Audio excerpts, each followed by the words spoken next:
Oh, hello, and welcome back to the Parlay Closet podcast. We have half of Waz's head in a UFC ring. We have Gibby looking sharp wearing his UFC Nashville shirt that he Hell loves with a yeah. burning passion. And we are going to be breaking down the first card of the year, the very much wanted fight, a rematch between Ankalaev and Walker. Yay. Can you see more than half my head? No, we only see the intro now. No.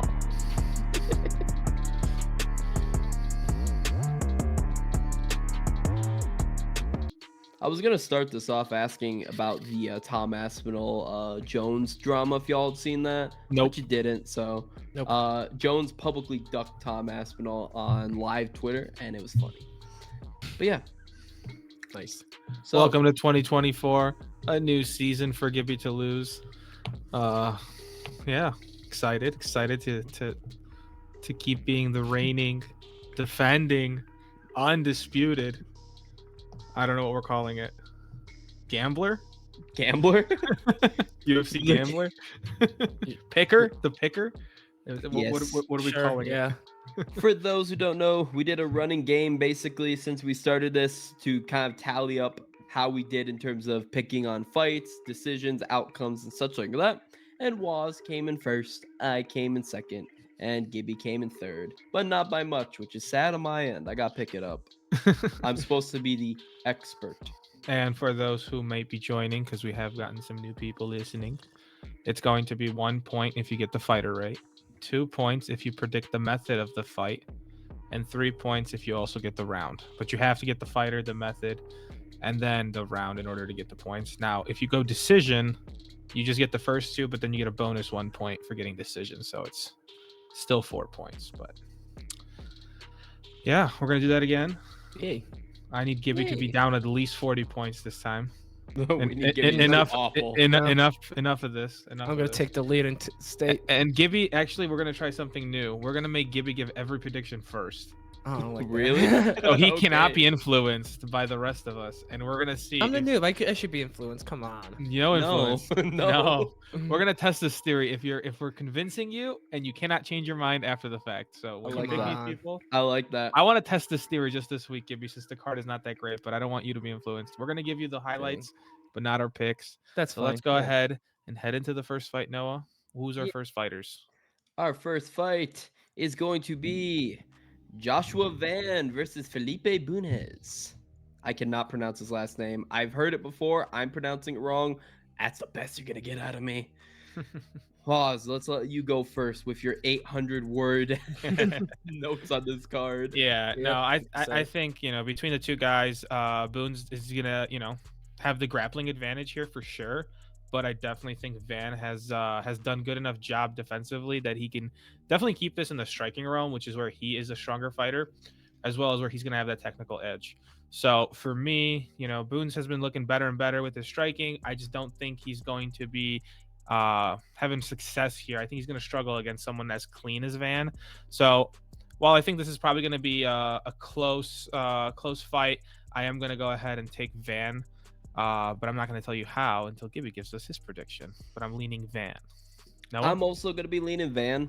I like Van basically keeping on the feet, 87% takedown defense, and his main thing is volume. My boy loves to throw, he loves to swing, he loves to bang. He is the definition of a scrappy flyweight, which is why I'm really liking Van in this matchup. I do like the grappling of Bunez, and I think he is a superior grappler. I just don't think he's going to be good enough to get it down to the ground. He's more of a pull guard kind of guy, and that's not going to be working on Van, I don't think so. Gibby, what do you think? Damn, Joshua Van is 22 years old and he's on a 7-fight winning streak. He's a baby. He's a goddamn baby. Dang, he's strong, durable, and like you said, no, he's got the volume. Well, the only thing I like about Felipe is just he's got that reach advantage. I think that 6-inch reach advantage. That's all I like about him. Making his UFC debut. a lot of 6 inches is a lot. So yeah, I'm going Joshua Van. I've seeing a lot of money going on the under, so I'm gonna probably say Van knockout round 1. What are you thinking? Oh, I think it's going to be KO no matter what. I just think Boone is a little bit tougher than that. I'm going to give him around You know what? Forget it. See, the thing is about Boons, he's never been knocked out. But there's a first for everything. He's making his I've- UFC debut anyways. And it doesn't Vance- look like he went through contender series or anything like that, so I'm gonna go Joshua Van by a 3rd round knockout. I think Boon's gonna be tough. I'm taking Van by decision. Yeah, that makes a lot more sense, honestly. I'm I'm not sticking trying to with get. it. I'm not trying to get fancy here. Nah, I'm sticking with it. All right, let's move on to the next fight, and we're gonna have Nicholas Mata versus Tom Nolan. Oh, this So- is a disgusting fight. Yeah, you know, I think there's some recency bias on the line here, from how Nola should still come out with his hand raised, but I don't know. His technical striking ability as well as his 6-inch reach advantage there for Gibby will allow him to pick Yes. apart what's 3 pick inches? apart Nicolas. So I just feel like Nicola is gonna be a ground fighter here, and he's probably gonna be very effective if he can get it there. But we can't completely sleep on Tom, so I definitely think violence is definitely gonna be the spot here. What do you think, Noah? My problem with Moda before was always his chin. His last fight, I said, yep, he should beat Trey Ogden easy. But God, I'm worried about that chin. But he has a lot of power. Moda has power. But he had awful fight IQ. Ogden's not a good striker. Moda looked like he didn't even know how to strike in that fight. So I really don't want to lean on the Moda side. I'm going to be going with Nolan. I'm not a huge fan of him. Debutant. But he's got, like you said, the reach and height advantage. That's important. And if you just have basic striking, you're apparently better than Moda with an awful chin. Just Nolan just needs to not get clipped. Basically, that's it. Yeah. Gibby. Yeah, it's not 6-inch reach advantage, it's a 3-inch, but he's just 6 inches taller height wise. So but yeah, I'm going just Nolan. Don't trust Nicholas. I don't trust his durability. He's been knocked out twice. So I could see a potential for Mata get the knockout, but and I'd definitely probably put like a $5 straight, bet on it, but I'm going Nolan knockout, but I'm probably gonna go late round 3. Okay. What do you think? Was. Yeah, I think my best prediction for this fight is going to be fight doesn't go the distance. That's what I'm going to be putting money on. But if I have to pick a guy, it's definitely going to be Nolan, and I'm going to take him inside the distance. Again, it's something else I'm going to bet. But for the game, since I have to kind of make it more granular, I will go round 2 KO. I'm also going round 2 KO. I'm on that same boat. My lucky round 2. I believe it for Nolan. All right. We can go ahead and move on to Gene Silva versus Weston Wilson. Minus 800 makes sense. Can't say I don't agree. Minus one, what is it? Minus 350 on the under 1.5 kind of makes sense too. That's so juice. I think Silva takes his time like he did against who the hell did he fight? Velios was his name? Veluos. I can't pronounce it. So I will definitely be staying the fuck away from these ones. Not laying minus 800, nor am I laying minus 350. Maybe I will. But I do think that Silva dominates this here and finishes at some point. So give me Silva inside the distance. I probably am gonna go round 1. I don't know. I'm gonna let the other two speak before I make my final prediction. Noah, what do you think? He's bumped up to 950 on most books. Like, Oh God. the thing about this fight is we're not betting. Like, it's not like Gene Silva, an amazing prospect like a Bo Nickel. I would definitely throw a little bit of money on the other guy just in case. 100%. Yep. The whole reason why he's so high a favorite is because they think Wilson is garbage and they don't want you getting an easy parlay piece with Silva. This fight is screams stay away. Weston Wilson is just straight up garbage. Where did they find this guy? Contender series? Oh God. He's someone who belongs on the Contender series, who should still be on the Contender series and should have made it past there. But they said, nah, let's give him a contract. This is the very apex of like, man, I hate this fight. Why are we doing this? Why are we putting this on a card? He looked awful against Joe Anderson Brito. They brought him off tough enough as the promotion he fought. No. Give me Silva, but Don't bet on this, please, dear God, don't. Gibby, what's your take on this beautiful? I'm agreeing fight? with you. No, I'm not. There's only one thing I'm I'm not probably betting gonna. on it. That's what he's agreeing No, with. no, I'm betting on one thing about this fight, and that's only probably gonna be $5 on like Wilson by submission if he You know, wins by that. But that's just like a straight. That's just a straight. fine. Yeah, yeah. What are you taking for the game? For the game, yeah, I'm just taking Silva knockout. Do I want to go round one? I already said round one. I'll go round two. He's switching up round. He's like, All right, I did Noah? a round one. I'm gonna go with Silva round 3 knockout. I'm gonna go Silva round 1 knockout, so we're all split. I feel like we're Wilson's gonna look like garbage, but I feel Silva's not gonna look all that. Yeah. Well, anyways, let's not talk about it anymore and move on to Farid Basharat Finally, a good fight. versus Taylor Lupus. On the first thought, I think Lupus is too experienced to be a plus 200 dog. So, if you can't already tell, the boy might have his underdog here. But unfortunately, I think he is going to outmatch in all aspects of the game for Farid. So, I'm going to leave it at that and pass it over to Noah to see what he thinks. I'm super high on the Bashrat brothers.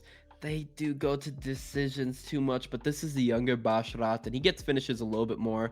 But Taylor Lapluis, he's solid. He's solid. People have not watched him, and that's why they list him as a plus 200, because I guess the Bashrats are a little bit more known. But this is a pick'em fight. This is absolutely a pick'em fight.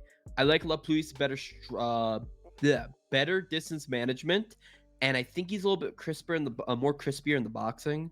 But I like Bashrat's grappling better, so it's a hard fight to pick, which is why I'm gonna want to hear what Gibby says. I'm agreeing with you on Taylor with the boxing. He's got fast jabs and that he's got good takedown defense. But Farid, he's just strong and durable. I think he's well rounded and a great grappler. He capitalizes on your mistakes and he's undefeated. So for me, I'm just going Basharat by decision. Okay. I'll be revealing it. I'm going Bashrat by decision. I I'm think also submission's going likely. Basharat by decision. Oh, the police knockout. Let's go. Oh, that's awesome. Well, shit. We agree. That's our lock of the night. The Parlay Closet lock of the night. I'll take it. All right. We should start. Let's start doing that. If we all agree, we should definitely start doing that. All right. Yeah, I'm down. All right. Yeah. So Farid got- Bashrat, our lock first of the event night. and first lock of the night, Basharat by decision is our lock of the night. And the odds for a Bashrat fight in this one is not horrible. They're usually minus 600 if you look at the Basharat by Bashrats. decision is plus 150. That's solid. So I would take it. solid. We're gonna move on to our next fight, which is Marcus McGee versus Gaston Bolanos. Bolanos. Why? I am honestly shocked to see the line so wide in McKinney's favor. I'm No, scared about these lines. What do you too. think? What do you think? Maybe Maybe first, I think You think it's the hype based on his name? no. No. It's just that people don't know Bolaños, basically. This is a very lower known card. And then Marcus McGee, he did not look good his last fight. He won it, but it didn't look good his last fight. And he didn't look good the fight before. But he's still solid. It's just what the thing is Gaston Bolaños has awful wrestling. His grappling is so bad. But he's a Muay Thai champion. People are expecting Marcus McGee is going to grapple. I've never seen him grapple. I also don't believe he's 33. I don't believe his age. This man's 40. So by his looks, he does not look 33. But yeah, basically, I don't know. They really think he's gonna grapple because that's a kryptonite for Gaston Bolaños. But I haven't seen McGee grapple. So what do you think it was? Yeah, I think I'm gonna keep it pretty simple here. Let's not reinvent the wheel. I don't think McGee has a good enough offensive grappling game to be this big of a favorite. So I'm going to settle with Gaston by decision. Hey, you weren't supposed to reveal it. that's all good. I'm not going against it anyways. Oh, okay. Good. I'll reveal it. I was going Gaston decision too. We're really on the same page as Guard. go, buddy. All All right. right. You Gibby's guys going can to be- the other side. Yeah. What you picking, Gibby? And I don't know what you're talking about with his submission. I mean, he won his UFC debut with a round 2 submission. Who you talking about? McGee. McGee. Yeah. Yeah, his debut, but he didn't look that good with doing it. And against Journey Newson is not that good. and then JP buys, that's not that good. Well, I think Mark McGee's got decent cardio. He likes to break down his opponents, and I mean, he's on a 4-5 winning streak. So I feel like I'm we've going spent way too McGee much by time on this submission. garbage fight. Gibby's gonna win. Gibby's gonna win with this submission pick, and we're just spending way too much time on a garbage fight. I feel we can go a lot faster with the next fight, which is Matthew Semmelsberger versus Preston Parsons. Oh, let's just move on. This fight is going to be a fun fight, but it's not a high-level fight. Both guys are I like sloppy the brawlers. dog. I like to the take. dog. I'll be happy to take a little shot on Parsons, though. You know, obviously, Sellenberger's power is something to be wary of, but I don't think Knockdown artist, absolutely. for Yeah. sure. But I feel like Parsons can survive it. If it's anyone's gonna do it, it's gonna be him. This So- is a fight doesn't go to distance for sure. It's going to look bad. Oh, you're gonna hate my pick. Oh, you're making a decision? I'm going decision Parsons. Let's go, baby. Give me the what you doing. dog. Give me a sec to enter that. You go ahead and talk about this fight. We don't want to talk kinda about said it. everything is. We don't wanna it's- talk about we're it. just- It's we a just got picks. sloppy brawl It's for bad. Semmelsberger and sloppy grappling and maybe a little bit of brawling from Parsons. Both What a guys I short- think are bad. What a short notice from Sellenberger, right? No, Kind of, I don't he's- believe, he- is it? He replaced someone. Oh, I didn't even remember that, honestly. So just because it's short notice for Matt, I'm going Parsons by submission round 3. Shit. I could see that. His ground game is definitely the best part of him. I'm going to go Semmelsberger by KO round 2. I think my lucky round 2 KO is going to come into play here. Just too many knockdowns. He's got power.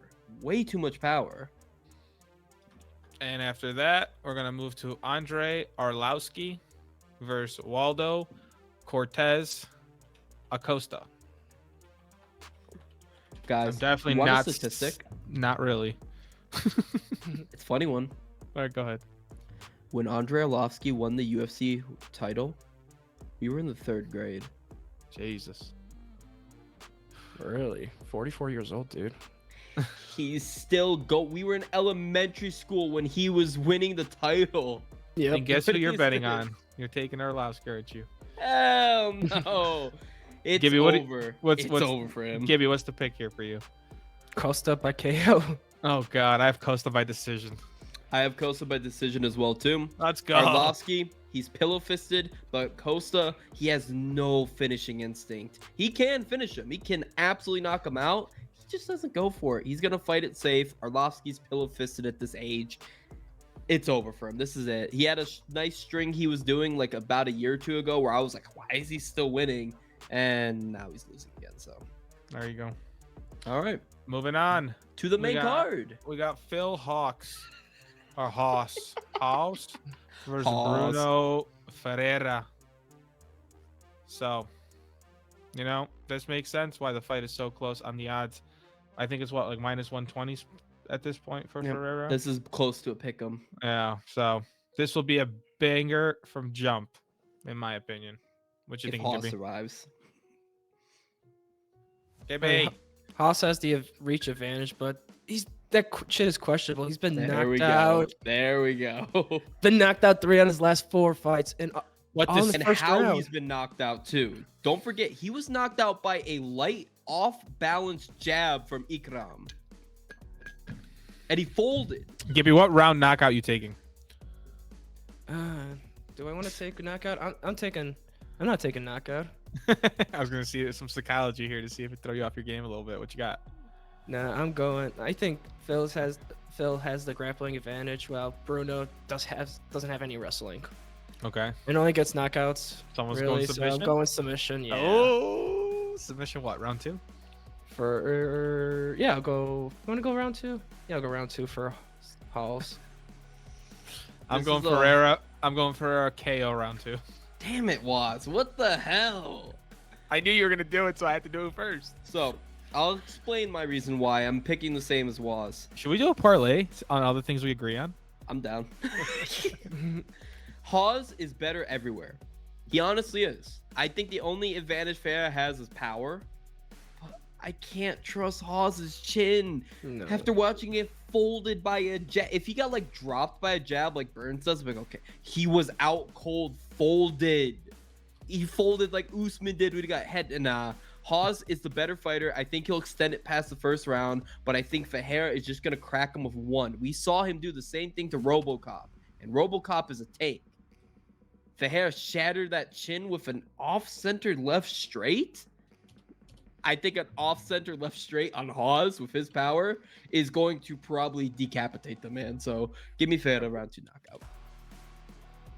Yeah. All right. All right. Next fight.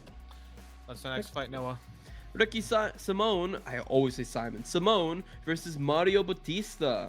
This is actually a pretty good fight. One of the better fights in the card. Ricky Simone, one of the best grapplers in the bantamweight division that not a lot of people really know about.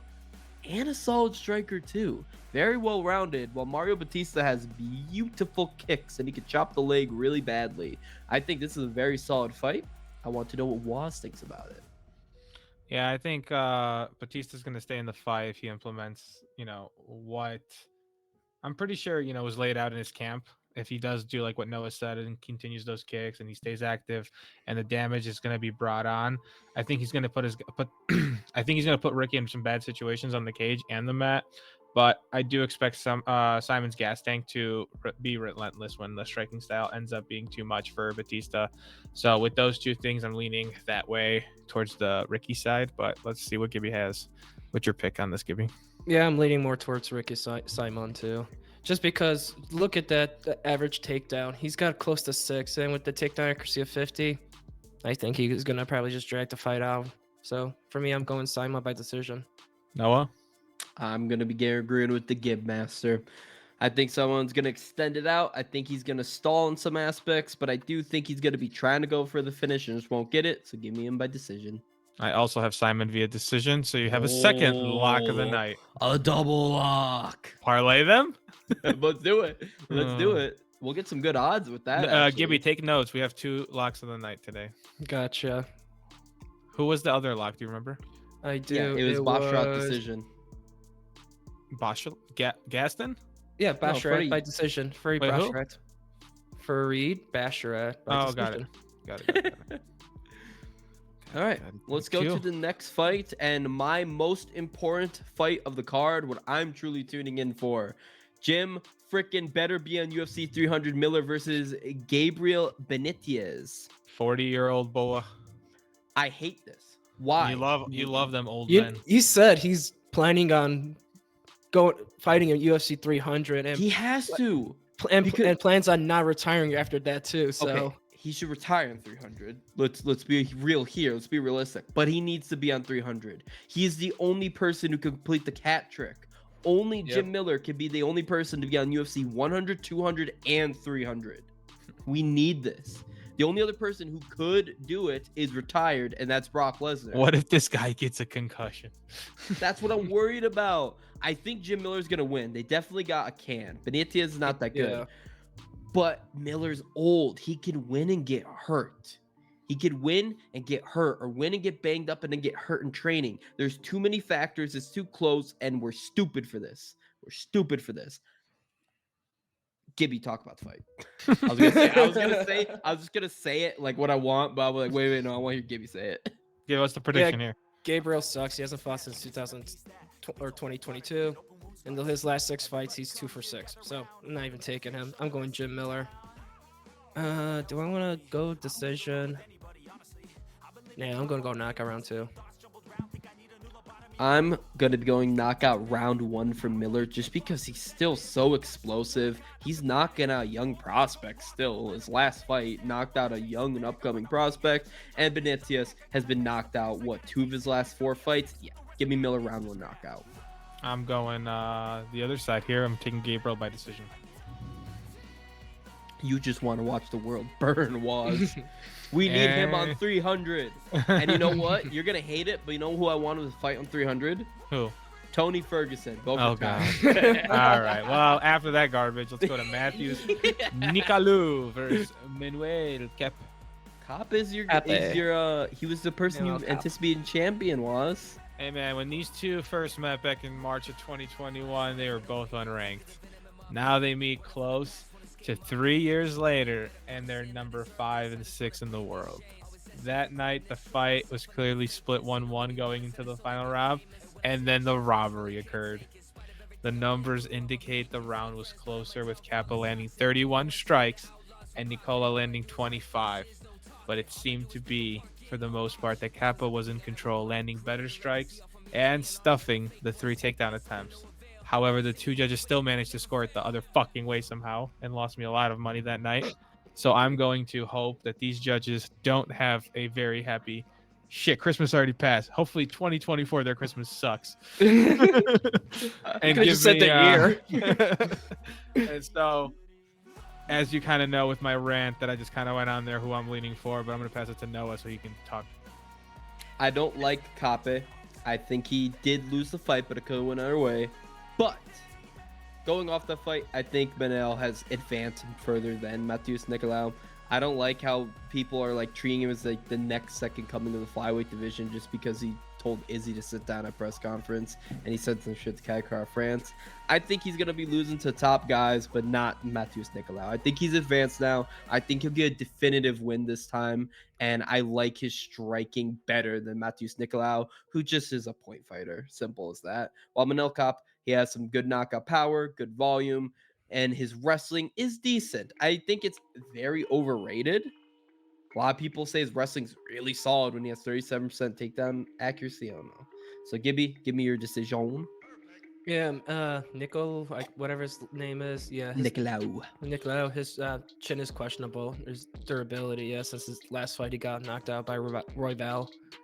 And the only thing that for me that I don't like about Cop is that he plays with his opponents too much. He doesn't get the finish. I mean, he's explosive, like you said, Noah. He throws a lot of volume, and he's got those flying knees. My But- exact criticism of him, Gibby. Thank you. Yep. And the thing that's different from Cop is he changed gyms. Now he's Extreme Couture, so I'm going with Cop. Kapai? What do I think? What do you think? What does Gibby think? You know, I'll just go simple with decision. It's just a 3-round fight, right? Yep. So, decision. I'm going decision for Cop as well, too. Decision for Cop. Oh, we got have third a third one. lock. We have to do a parlay with it. We have to. It's gonna be fire. Watch. And we're going to move on to our very final fight of the night, which is going to be Magdomed Ankalaev versus Johnny Blue Label Walker. Guys, I've Ankalaev was never what, gone- minus 350 when the first drawback was what, in October? Yep. And now he's at a minus 500. I don't know. It may have moved by now. But last time I checked, it was minus 500. Oh no, he's minus 550 in average. Most books he's minus 520. God damn it, dude. So I'm not gonna waste a whole lot of time. You obviously know who I'm going with and who I like. So I don't Gibby, actually. Gibby, what are you thinking on this one? I wanna know Man, who you like. Ankalaev tied with Jan Blachowicz, dude. Remember that fight? Yeah, that was ass. Yeah, it was. Magomed won. And as a Jan fan and a Jan fanboy, Magomed should have won. Yeah, but he only wins by knockout or decision. And Walker, he just has the 7-inch reach advantage. He was very successful with his leg kicks, but he's a bit chinny and doesn't protect himself well. So for me, I'm going Ankalaev knockout. I just want to say I've never gotten a Johnny Walker fight correct. I'm not joking. I look back, I have bet on 7 Johnny Walker fights, and I got everyone wrong. Only time I didn't lose money was when it was a no contest. I've bet him to win. I've bet him to lose. I've bet the other guy. I bet the tie. Dude, I should have bet a tie. I literally bet the fight just to not go the distance against Smith, and he decided I want to go the full 3 rounds. Walker, he has awful fight IQ. I think he has a shit coach. I think John Kavanaugh is so overrated. Connor carried that boy on his back to coach stardom. And he just has bad game playing, makes dumb decisions. Magomed Ankalaev is just a very solid fighter, technical, and he just has bad luck. He's all well-rounded, and I think he can knock out Johnny Walker, but I don't know. Don't take my pick for this. I'm going Ankalaev by round 3 knockout, and I know it's not gonna happen. I also think Ankalaev is super overhated. The dude's solid. He's not even a wrestler. He's a striker. He primarily strikes. Yeah, it doesn't get any. So where are you going, Noah? I'm gonna be going Ankalaev round 3 knockout. And Gibby, you went round. I didn't say a round, but I'll go. That's a 5-round fight, It's right? 5. Yeah, It's the main event. I'll go round 4. I will definitely be interested in the over 2.5. I just need to see what the odds are going to be closer to the end of the week. But my prediction is Ankalaev will win via decision. Gotcha. I don't know, because I want to say I think the reason I'm picking round 3 is I think Walker's gonna do something stupid that gets him finished. But I can't pick his I just can't see fights. this being a high-paced fight, and I think it's just going to be, just a little trickle here and there until someone wins by a decision at low confidence. I think Dana White's going to be pissed he put this fight back on and on a main event after seeing how bad it's going to end up being. A main event, dude? It's going to be a garbage main Yeah. event. That's what you'll see. But all right, so I think from now on, we have a few UFC events coming up, right? Yeah, I know we have 297 next week. 297 is next week. My boy Sean Strickland is facing Noah's boy Duplessis, the pussy. He is on my list to be my boy. He's not there yet. Okay. But he's close. Well, you're running out of boys. You have one left you have like one, and then you're kind of half in on Aspinall because you kind of threw him out of the club. So no. Aspinall's my boy. I just didn't have faith in him, stupidly. I'd say the one who's half in is Leon. Plus, also Dustin's still my boy. I still have full faith in Dustin. It's just he won't be changed. I'm gonna watch your boy get knocked out in Miami. Oh, dude. I'm gonna see your boy get knocking him out, dude. Bum rush him. That chin ain't the same after getting brutally KO'd by my boy Justin Gaethje. It's Gaethje. Only Gaethje's doing that to him. Trust me. Nothing against Gaethje. Yeah. He's the only guy doing that to DP. Yeah. Double penetration. So we definitely have a week in between 297 and the 3rd, right? I believe so. Because the 20th to the 3rd, so that seems like a 2-week period. So we will have a break in there. Yep. Which I think during that break, I think we're gonna kind of do a recap of where we think our champs are gonna be, so we can kind of recalibrate and see if anybody wants to change their answers or if they want to stick it out. So we'll I have a lot of changes. So Noah's gonna work on his changes. I'm gonna work on securing 299 tickets because that card is gonna be beautiful. Oh my god, that card is amazing. Have you seen the updated listing for it today? I can read it off if you'd like. So early prelims, beautiful. Early prelims is God, I can't say these names. Robilis Despen. I can't say that last name. Versus Josh Harrison. Then you have CJ Verrer versus Asus. Then you got Vergara. I'm sorry, I can't say shit. You want me to say it? Then you got Michael versus Michael. Michael Pereira versus come on, Olejetsky. Olejetsky. All right, but now we're getting into the meat and the potatoes. Pedro Munoz versus Kyler Phillips. Peter Yan versus Song Yadong. Mateusz Gamrot versus RDA. Why is that prelims? And then you have Caitlin Semenara versus Marcy Barber. Why is that above last two? You finally have the main event, which is Kevin Holland and Michael Page. Gelbert Burns versus Jack Della Melda. Curtis Blades versus Gelton Almeida. And then Noah's boy Dustin versus Saint Denis. And then O'Malley and Chito Vera. And guess who's gonna be at the press conference? The Waves. It's all gonna be there. That's such a stacked fight. That's such a stacked card. Hey man, you could sell everything you own and fly down. I went to Miami last year. It was beautiful. I'm not doing it this year. Funny enough, my number 1 fighter fights in Miami. Next year, my number 2 fights. There you go. And my number 3 can't fight anymore, but my number 4 can, so he can pop over to Miami. Cool. All right, guys. Let's go ahead and Gibby, end it you know here. what it is. Gibby's gonna hit you with the goodbye. Say bye to the people, Gibby.